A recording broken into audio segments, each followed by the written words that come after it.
the major focus of this particular video is going to be how we create an e-book cover or an e-report cover. The reason we have to do that is psychologically people associate these free reports with something tangible. So we have to have a picture of an actual tangible book or a tangible report. So what we are going to do first is we are going to go back to Gimp.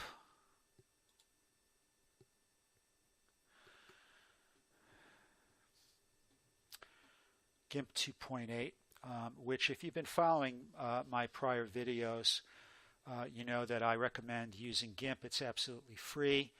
It may seem a little complicated, but it's really not, because we're going to be doing very simple stuff with it, not high-level stuff. And we are going to create first a visual of our book, and then we are going to turn that into a three-dimensional representation of a book. Okay, folks, so I just paused the video while I called up Gimp 2.8. Now, if you're not familiar with this, I went over downloading Gimp 2.8 in a prior video, and in another video I showed you how we did some graphics with it. So I can have a link to that video in the description section here, or you can check my YouTube channel for it.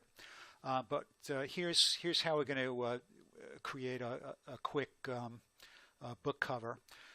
First, we're going to set the canvas size. To do that, we hit File, New, and we're going to make our dimensions up here. The width would be 400, and the length would be 600. That's a 2-for-1 ratio. Makes a good sort of proportion for a book. Next, we're going to look for a color background for our book, and if you look at the website prepperhero.com, we've chosen red as a background to show danger and warning. So that's what we're going to do here. Now, on Gimp, it's very easy to do that. This section here is our level section. We're creating different levels as we add to our picture, and these are our tools. We're only going to be using 3 or 4 different tools here. So the first thing we do is we search for a color, and this is our color palette, which is set for black and white right now. So we go over to where it shows white. I got to tell you, I always get confused here between foreground and background, but we are going to pick a reddish color. That looks pretty good. All right, and just so we get this right, I'm going to hit this button over here, which switches foreground and background. So we are going to use the paint bucket tool here. This paint bucket tool, the idea is it fills in stuff on your canvas, and right now we are going to take that tool, and if we did this correctly, when we click it, this background should become red. Very good. Okay, now we have our background, and we are just simply going to put some text in here and a couple of pictures to represent the survival mode. There's no reason to get tremendously creative. I know if you want to search YouTube, there are dozens of videos on how to create ebook covers that get very, very fancy, but we don't really have to do that. We just have to get the idea across that we are promoting a free offer and show the book form of it. So this is our background. We are now going to put in a couple of pictures. So we're going to open up our browser, and we are going to go to a website called Pixabay.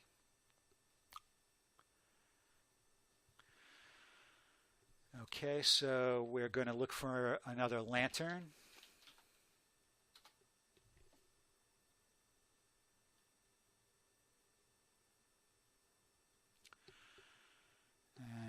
And let's see.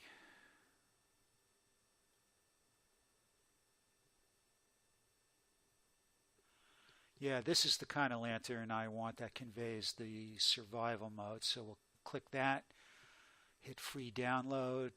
We don't need a picture that big. We'll hit the that size, download it.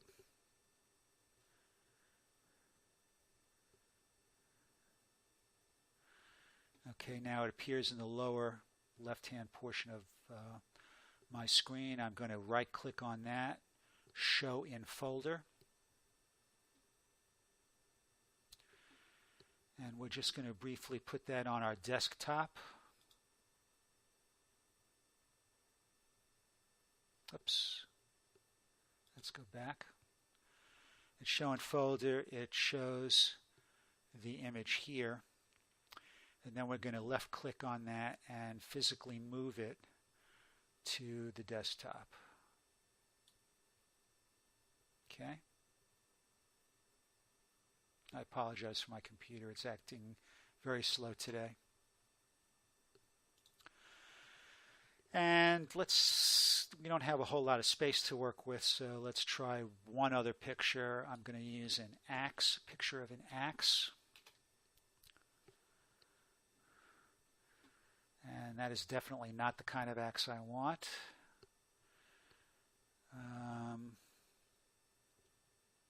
That's the kind of axe I want. So we're going to click on that, download it.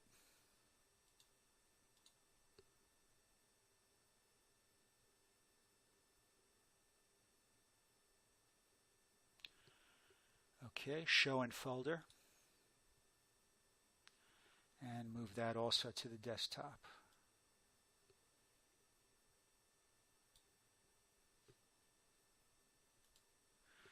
All right. And we're going to fit a couple of these pictures on our canvas. So let's go back to our Gimp file. And we're going to call these pictures up by hitting File, Open as Layers. Now, when I say open as layers, that means that it's going to open in a new layer than the background layer. So we're going to automatically create another layer on top of this layer. And it is going to show us these pictures that we have on our desktop. And we are going to take the picture of the lamp. Open. Now you can see that's way too big. Okay, so the first thing we're going to do is hit another tool, and that is this tool over here, which is the Resize tool. Okay, we hit that tool and we go to a corner, and you know, now look, there's a way to lock this so it keeps the same width. I don't really see the necessity of going through all those major steps. What we are going to do is we're simply going to start at the corner and try and keep it more or less in proportion. You can do that by eye. It's not terribly important to keep everything perfect. And sometimes if you vary the dimensions of an object, it has a certain artsy look to it, but we're not going to go for that either. We're going to keep making it smaller and smaller until we get something that's a little easier to work with. And then what we do is hit this button here, Scale, and it creates to that size. Now you'll notice that half of it's showing and half of it's not. That's because where this ended up, half of it was on our canvas and half of it is off. So we have to move it. So we're now going to use a different tool. This icon here is the Move icon. All right, click on that and go to our image, and we just move it. I'm going to move it to the right-hand corner. Let it go. All right, now we're going to, and you see over here we have two layers, the background layer and the lamp layer. Now we're going to create a third layer, open as layers, and we're going to go get our axe. All right, there's our axe.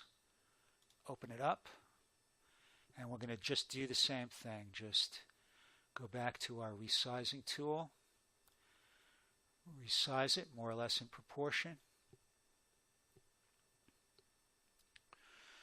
You see, we don't have to make anything more complicated than it has to be. And there's all kinds of ways to complicate stuff.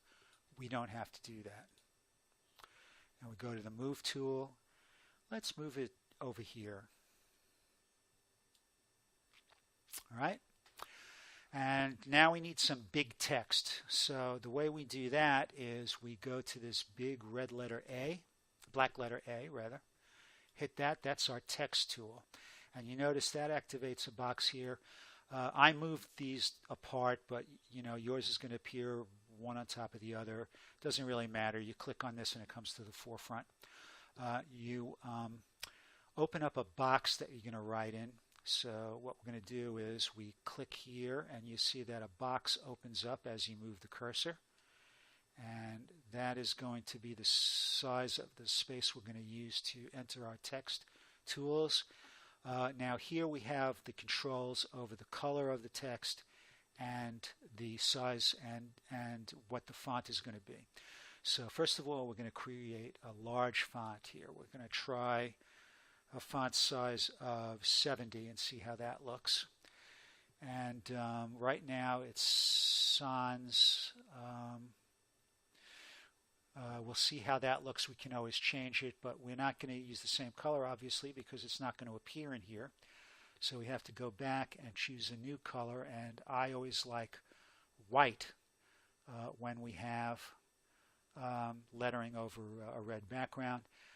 We don't have much white here. We're going to go to the bottom corner here, pull out some white, move it, pull out some more white. Let's see.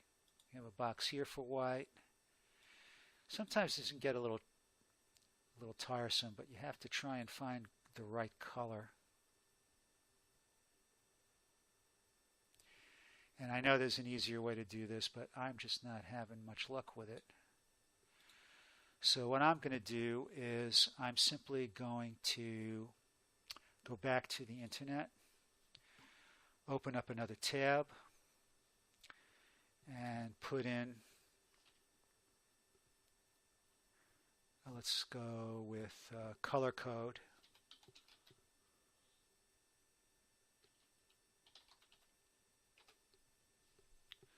See what comes up. Here, a list of common HTML color codes. Okay.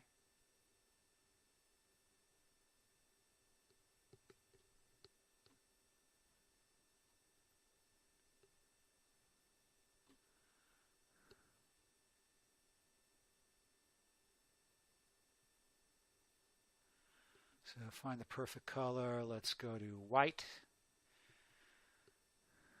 And that's white, I hope. That's the color code. Copy that onto our clipboard, and let's go back to our workspace here. And what we're going to do is just simply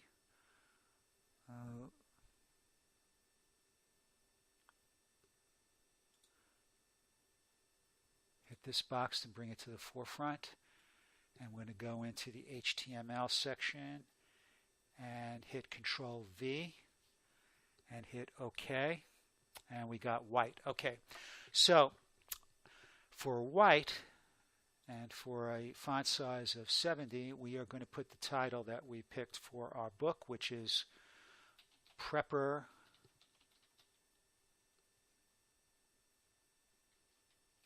Blueprint. All right, that looks pretty good. And one thing I like to do also is kind of make this lettering stand out a little bit. So we're going to give it a little shadowing effect, and that's very easy to do on Gimp. You simply go to Filters, click that. You go to Light and Shadow. That opens up another box. Then you go to Drop Shadow. Hit that. And you will see a box that has preset coordinates in here. I believe the blur radius of 15 is a little too much, so I'm going to change that to blur radius of 10 and hit OK. Now you can see that created a little depth to our title, and we're just going to go with this. We don't have to have anything too fancy, except that part of the P is cut off, as you can see. So what we're going to do is click on the box again and try and move it down a little bit to about here. And that exposes the rest of the P. All right, so there we are. That is our book cover in graphics. So what we're going to do is we're going to save this two ways. We go to File, we go to Save As. We're going to save that on our desktop, and we're going to call it, you see it has the .xcf extension. That is the Gimp extension. We want to keep that so that we can make changes to our book cover if we want to very easily without having to start from scratch. And we are going to call this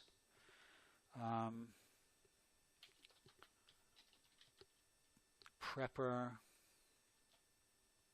Blueprint Ebook cover. Okay, I'm going to save that. And then we're going to save it another way. We're going to save it in the form that we're going to actually use to create our ebook cover, which is we go back to the file, we export as, and they automatically have this as a PNG.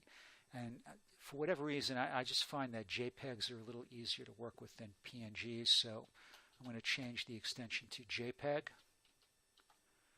And we're going to use, we're just going to make a little change to this, Prepper Blueprint Ebook Cover 2D, because this is the flat version. And we're going to export that to our desktop. And here they're just asking you to export it again, so we're going to export it again. All right, now this is going to be the way our free report is going to look. All right. Now we have to get this into a three-dimensional image of a book. So very simply, the way we do that, let's get rid of Gimp. So we have to hit this, hit that, and I don't know why, but for whatever reason, these are going to stay on for a few minutes. They won't leave right away, but they will eventually. So we're going to go back to the internet. And we are going to go to a website called 3d-pack.com. That's 3d-pack.com, which is a free website. They have the option to go pro and pay money if you want, but we don't need to do that. And it says here our hardcover book. All right, we're going to hit that box. And what they have here is an easy way to create a three-dimensional representation of our ebook cover. All right, so that's what it's going to look like, kind of, not exactly. We hit Load Side Images, and when you hit that, you see you have a choice of a front, a spine, and a back. So we're going to start with the front by choosing the file. And they're going to give us, we're going to go to our desktop. And we are going to go to Prepper Blueprint Ebook Cover. Open. And there we are. It's we have an ebook cover. But the problem is that we have this blue spine which has kind of half wording on it. And we don't really want it to look that way. Okay, so I paused the video to get back onto the internet. In order to do the spine, we have to get a little tricky. The first thing we need to do is upload a program called Jing, Jing.com. I'm on Google here to show you where to find it. Just put in Jing, and you'll see that we have Jing by TechSmith and the Jing download. Hit the Jing download, follow the instructions, and when you're finished, there'll be a little sort of a yellow semicircle at the top of the screen right about here. When you touch it, it opens up into three smaller circles, and then I'll show you what to do from there. So Once you've downloaded Jing, we have to go back out to one of our pictures. Let's go back to Prepper Hero 2D.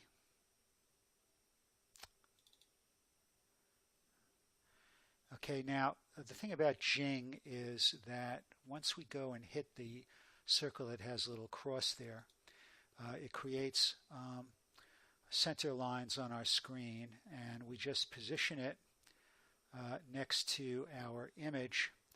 And what we're going to do is create a long, narrow image out of this. So I'm just going to move this over a little bit, and I'm going to left click and move it so that we include just the P and the B and a little bit of the picture. Move all the way down like that. And we've created a long, narrow spine image. Now down here you see it has a section where you can capture the image and save it. We're just going to save it onto our desktop, and we're going to call it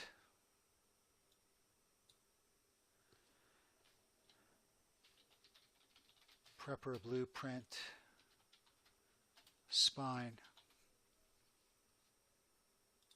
like that. Okay. Now let's go back to 3dpack.com. Okay, so we're back at 3dpack.com, and we go to Spine Image, choose File, and we're going to hit the spine image that we just created. And there we have it. Now, another thing that we can do on this website is we can move this around and look at it from different angles. So you can have it this way, or you can switch it around, have it that way, and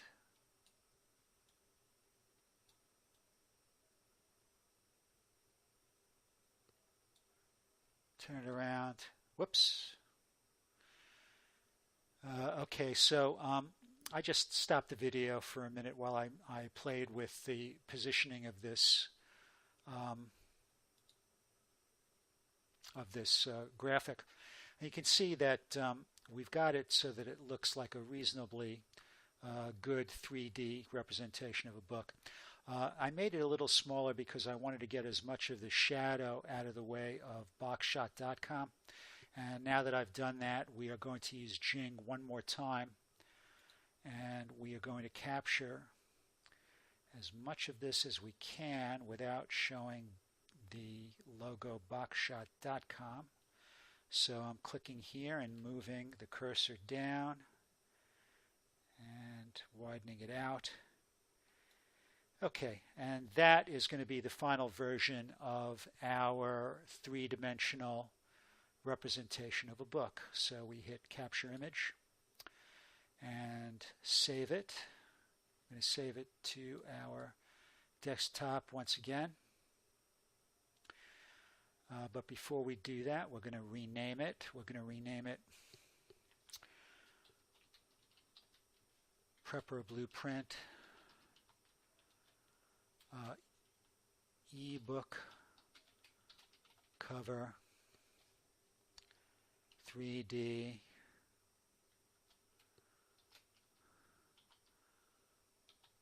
Final Graphic. Okay, we can leave it as a PNG.